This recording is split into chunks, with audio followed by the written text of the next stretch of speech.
anak-anak. Bagaimana kabar kalian hari ini? Semoga kalian baik-baik saja ya.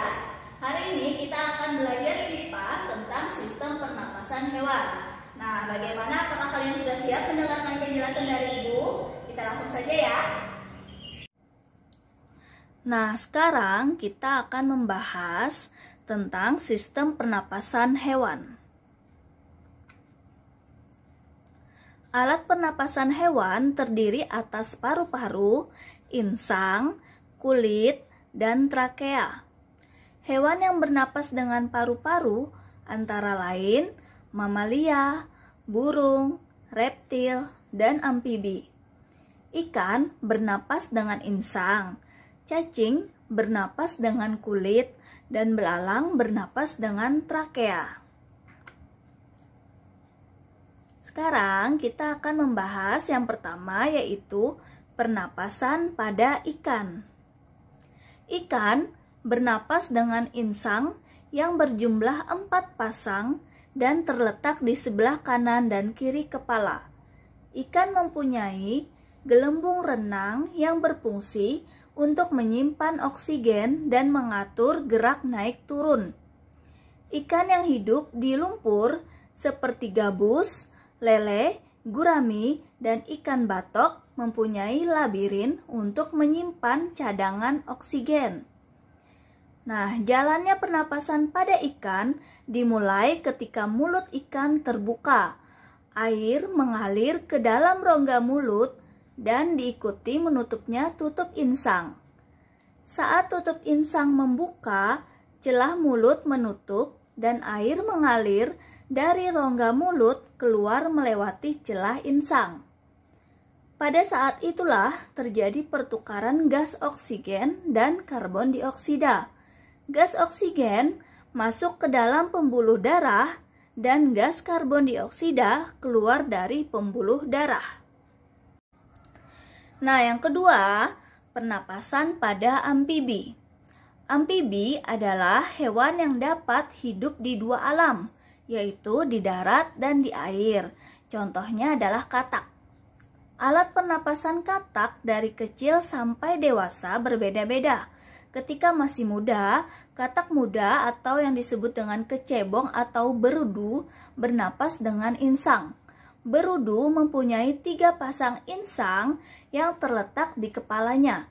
Setelah menjadi dewasa dan hidup di darat ketika bernapas dengan paru-paru. Dalam keadaan tertentu, katak juga bernapas dengan kulit. Itulah sebabnya kulit katak selalu kelihatan basah.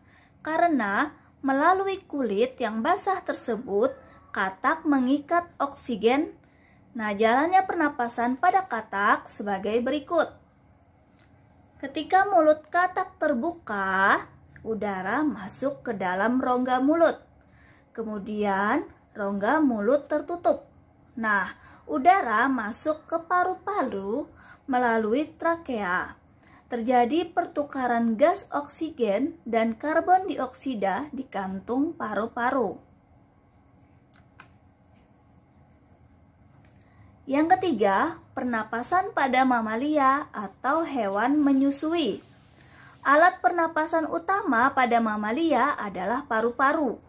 Mamalia disebut juga hewan menyusui. Mamalia ada juga yang hidup di air. Contoh mamalia darat adalah kucing, sapi, kuda, dan lain-lain ya. Nah, contoh mamalia air adalah ikan paus dan lumba-lumba. Mamalia air pada saat menghirup udara akan mengeluarkan kepalanya ke permukaan air. Mamalia air mempunyai lubang hidung khusus di atas kepalanya. Nah, yang keempat ini adalah pernapasan pada burung. Burung bernapas menggunakan paru-paru dan juga mempunyai alat khusus yang disebut dengan pundi-pundi udara. Pundi-pundi udara berfungsi untuk menyimpan udara yang digunakan pada waktu terbang. Pada saat terbang, pundi-pundi udara bertugas memasukkan dan mengeluarkan udara dari dan ke dalam tubuh burung. Ketika sayap dikepakkan ke bawah, udara dikeluarkan melalui pundi-pundi udara. Nah, ada 5 pasang pundi-pundi udara pada burung. Yang pertama, pundi-pundi udara pangkal leher. Yang kedua, pundi-pundi udara antar tulang selangka yang bercabang-cabang membentuk pundi-pundi udara di dalam tulang lengan atas. Yang ketiga, pundi-pundi udara dada depan. Yang keempat, pundi-pundi udara dada belakang. Dan yang kelima, pundi udara perut. Nah, sekarang yang kelima adalah pernapasan pada reptil. Reptil termasuk hewan yang bernapas menggunakan paru-paru. Beberapa contoh reptil antara lain ular, buaya, kadal, cicak, dan biawak. Reptil hidup di darat sehingga bernapas dengan paru-paru. Hewan ini juga dapat menghabiskan sebagian waktunya di air, misalnya buaya.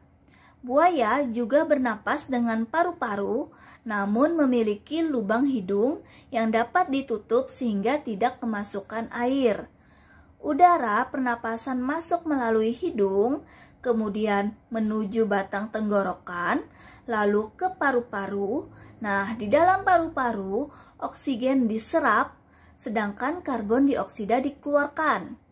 Untuk reptil yang sering berkubang di air seperti buaya, lubang hidungnya dapat ditutup sewaktu menyelam. Tujuannya agar air tidak masuk ke dalam paru-paru. Dan yang keenam, pernapasan pada serangga. Serangga bernapas dengan trakea. Trakea merupakan pembuluh-pembuluh halus bercabang yang memenuhi seluruh bagian tubuh serangga. Udara keluar masuk melalui lubang-lubang di kedua sisi tubuhnya. Lubang-lubang pernapasan tersebut dinamakan spirakel. Pada setiap ruas tubuh terdapat sepasang spirakel yang terdapat di bagian kiri dan kanan. Spirakel selalu terbuka dan merupakan muara pembuluh-pembuluh trakea. Gerakan otot yang teratur pada serangga menyebabkan keluar masuknya udara pada tubuh. Contoh serangga antara lain nyamuk, lalat, rayap, belalang, dan kupu-kupu. Sekarang yang ketujuh, yaitu pernapasan pada cacing tanah. Cacing tanah tidak memiliki alat pernapasan khusus. Cacing tanah mengambil oksigen dan mengeluarkan karbon dioksida melalui permukaan tubuh secara difusi. Untuk menjamin penyerapan udara oleh darah, permukaan pernapasan harus selalu lembab. Kulit yang basah mempermudah masuknya oksigen dan keluarnya karbon dioksida.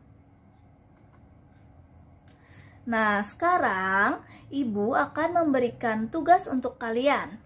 Tugas yang pertama, sebutkan 4 jenis hewan yang bernapas dengan paru-paru. Yang kedua, apakah fungsi gelembung renang pada ikan? Yang ketiga, apakah yang dimaksud hewan amfibi? Yang keempat, sebutkan 5 pasang pundi-pundi udara pada burung. Dan soal yang kelima, apakah yang dimaksud dengan trakea? Bagaimana, apakah kalian sudah memahami penjelasan Ibu hari ini?